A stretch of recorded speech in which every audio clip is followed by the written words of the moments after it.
pals, let's do an October wrap up. First of all, yes, I know the reflection in my glasses is horrible. I can't do anything about it. I've been trying for 15 minutes and I can't figure it out. So I'm not smart enough, so we're gonna deal with it today. If you're new here, hi, I'm Casey. I don't know what I'm doing and we do booktube stuff here. So today we're gonna do wrap up. Let's get into it. Okay, so one thing I want to say is I'm gonna start including DNFs in my wrap ups, primarily just because if I talk to you about why a book is so horrible, but it's not in like the list of books that I read for the month, I don't think it makes like a whole lot of sense. So that's why we're going to start including them, so I can start including them in the worst books that I read. Okay, let's quickly run through all the books I read in October and then we'll get onto the superlatives. Starting with the DNFs, we have How to Sell a Haunted House by Grady Hendrix, Spiral by Koji Suzuki. We're going to move on to books I didn't give a rating to, and we're going to start with Atlas of the Heart by Brene Brown. What Happened to You? Conversations on Trauma, Resilience, and Healing by Bruce D. Perry and Oprah Winfrey. And White Magic by Alyssa Washuta. Moving on to my 2-star for the month, that is going to be Gwendy's Magic Feather by Richard Chismar. My 3 stars for the month were Body Shocks, Extreme Tales of Body Horror, edited by Ellen Datlow, Magic Steeped in Poison by Judy I. Lin, Mr. Magic by Kirsten White, and The Women of Troy by Pat Baker. Baker? No, I wrote that down wrong. Pat Barker. On to the 4 stars. We have Lone Women by Victor Laval, A Head Full of Ghosts by Paul Tremblay, In Defense of Witches by Mona Shalott, Chalet, I think it's Chalet. I can't say names today. Haunted Nights, edited by Ellen Datlow and Lisa Morton. Velvet Was the Night by Sylvia Marino Garcia. Silver Nitrate by Sylvia Marino Garcia. The Spite House by Johnny Compton. And The Magic of Mushrooms by Sandra Lawrence. Moving on to my 5 stars for the month, that is The Night Circus by Erin Morgenstern. How High We Go in the Dark by Sequoia Nagamatsu. And Pinata by Leopoldo Gout. So quickly, I want to give a shout out to my favorite cover for the month, and that has to go to Pinata. I will be talking about this in the superlatives, so stick around to see what I have to say about the full thing, but the cover, I think it's incredible. I think it's creepy, it's weird, it makes sense with the book, it's amazing, it's everything. On to my worst book of the month. We're going to give a special shout out here to How to Sell a Haunted House by Grady Hendrix before I talk about the book I actually completed. This was the worst Grady Hendrix I may have ever read, and I didn't even read the full thing. This is a horror novel dealing with, oh my god, I forgot her name. I think it's Louise, as she is dealing with the death of her parents and a brother that she is not very close with and is in fact quite estranged from, as they are trying to deal with taking care of the estate of their parents. And this was very deeply upsetting to me because I have a bunch of issues surrounding not just death, but people getting really nasty and disgusting about, you know, people's estates after they're dead. And it really bothered me how frustrating it was to read, but I was willing to push through that as long as everything was going okay. And then I very quickly realized this was going to be one of those stories where everyone was kind of an asshole except our main character, and even her to an extent, but then she was still going to be wrong for cutting people out of her life because they're family, and I hate that. I hate that shit. I find it very annoying. And so I DNF this one at around like the 30% or so, and so we're going to give it a special shout out here. But on to the worst book that I fully completed, and that has to go to Gwendy's Magic Feather by Richard Chismar. This is the 2nd book in the Gwendy trilogy. I don't know what it's all called, but this is again following Gwendy as she is now a fully fledged adult. She is now a senator in the United States Congress, and she ends, I thought this was going to be more focused on her political career, but this ends up her going back to her hometown to solve a murder. It was very strange. I think that a lot of the magic was lost from the first one to the second one. Even though there is a reappearance of the button box, I thought that there was going to be, you know, something more, and this just ended up being extremely flat for me, and I thought it was really quite disappointing after reading the first one. Moving on to the most disappointing book that I read this month, and that has got to go to The Women of Troy by Pat Barker. This is a retelling of Greek myth through the eyes of Briseis. Now, to be fair, I didn't realize this was a sequel. I thought that The Silence of the Girls and The Women of Troy were individual stories. No, The Women of Troy is a direct sequel to The Silence of the Girls. So maybe a lot of the complaints I had with this could have been fixed if I read them in the correct order. I don't know. But overall, I found this to be very disappointing. This is following Briseis, particularly after Troy has been sacked, and while the Greeks are trying to start to return home, but they can't because of, you know, gods interfering with the weather, keeping them there. This just didn't do a lot. I mean, I don't know what to say. I didn't I looked at other reviews that were around the star rating I gave it, and a lot of people found Briseus to be very, like, preachy or annoying or not as engaging as she was in the first one, and I don't have that reference, but I found the whole thing to be very flat. I found it to be very flat, and I also wanted just more of the actual women in the camp. I think, unfortunately, this just didn't do it for me, because I've read a lot of Greek retellings recently that I think cover some of this stuff better than this did, and I found it to just be really flat and lackluster. On to my most meh book of the month, doing all the fun things first. It has to go to Magic Steeped in Poison.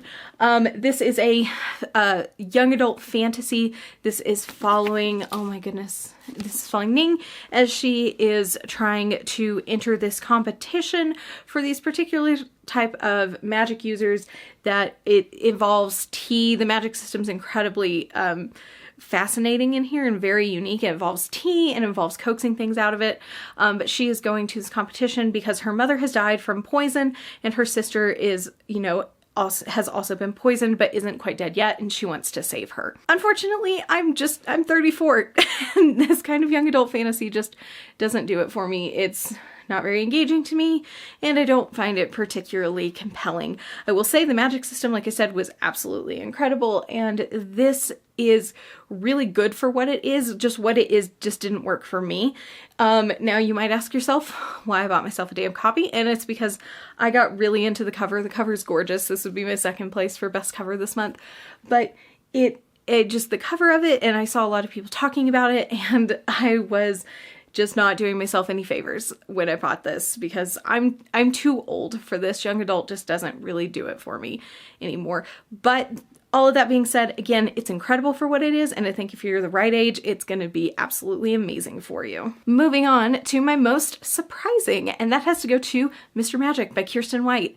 This is a horror following a woman whose name I can't immediately recall, but she and a bunch of other children were a part of this kids' television show that there's no records of it. No one can find YouTube videos or any other place where you can stream it, but it captured the hearts and minds of kids everywhere in the United States for a long time, and it all of a sudden stopped airing. And this was when her and her friends were a part of the show, and now she is an adult, and now these people are finding her again, and now she's going to find out more about her past in the show and what happened. And I honestly thought this was really quite entertaining. This was a one-day read for me. Maybe it was like over the course of like 36 hours, but I read this very quickly. I thought it was very readable. And to me, that was a massive improvement over Hyde from this author, which I read earlier this year and absolutely despised. This was engaging. I think you could tell it was really personal to this author, and it told a lot of her own story going through the Mormon church and leaving the Mormon church. And it was really fun, and it was sad and emotional in places. The biggest reason this gets 3 stars for me instead of like a 4 is primarily just because I didn't super love the end. I think that the ending just wasn't for me, and that's perfectly fine, and that's how I felt about it. But overall, I thought this was a massive improvement over the previous work I read from this author, and I had a very good time reading it. Okay, now on to the best books of October. I don't know what to do for nonfiction. Almost all the nonfiction I read was either really fine, or I didn't give it a rating because of the content it had, and I didn't feel like my experience with the book translated into a 1 through 5 star rating. So I don't know. We'll talk about The Magic of Mushrooms. Mushrooms in Folklore, Medicine, and Tradition, I believe is the subtitle, by Sandra Lawrence. This I gave 4 stars because it was just a fun short read. This went by really fast. I listened to the audiobook, and I think it's a really good skim on a really complicated topic, which is mushrooms, and I think it does a really thorough skim of like the very like top layer for a lot of like not just mushroom biology, but really its place in human society. And I thought it was really fun, really engaging. If you can pick this up from your local library, it's definitely a really short audiobook or an ebook, and you'll have a good time with it. And my best fiction of the month has to go to Pinata. This is a a horror novel following Carmen and her two young daughters, one being a teenager, one being like just on the cusp of high school. And as they are in Mexico, while Carmen is working as an architect on this historical, like, oh god, it's not really a restoration, but they're repurposing an old church into a hotel, and Carmen is in charge of like all the architect things, and a old ancient artifact is discovered, and it begins to wreak havoc throughout their lives. This was 5 stars for me in one of the most surprising ways. I really was enjoying listening to the audiobook. I thought it was a good job. The narrator did a great job. I enjoyed how she like did character voices, and I thought it was just so engaging. And then I got to the end and realized I was deeply emotional about everything that had happened, and I had to give it 5 stars. I don't often do this, but if you like The Exorcist, I think you would love this, especially if you're looking for something a little bit more modern, but also more inclusive, and something that also just, you know, is written with just a lot more history in mind. I think that the author does such a good job of incorporating not only character moments, but also historical references. It also talks about indigeneity a lot, and talks about indigenous culture a lot, and colonization and capitalism, and it's just, oh, it was so good. And my favorite part about this was the characters. I felt for little Luna. I really felt so bad for Itzel, and I really wanted her to just be able to come into her own and be able to take more of her power back. And for Carmen, who was really having such a hard time, and I thought that this was so good. I thought it was supernatural in the right kind of ways. It was scary in the right kind of ways, and it just really did it for me. And I just got to the end. I really had to give it 5 stars, and it was my favorite book that I read this month. Okay, that's it. That's the October wrap up. If you have any comments or questions about a book that I did not talk about in here, please leave them down below. I would love to chat about them. Or if you read any of the books that I read and you disagree with my star ratings, please tell me down below, because I want people to argue with me, because I actually just want you to argue with me. I don't want to argue with you back, because I think that's fun, and I love to talk to people about their opinions on books. Please do algorithm things if you want. I will see you next Friday, and I hope you're having a wonderful day. Bye.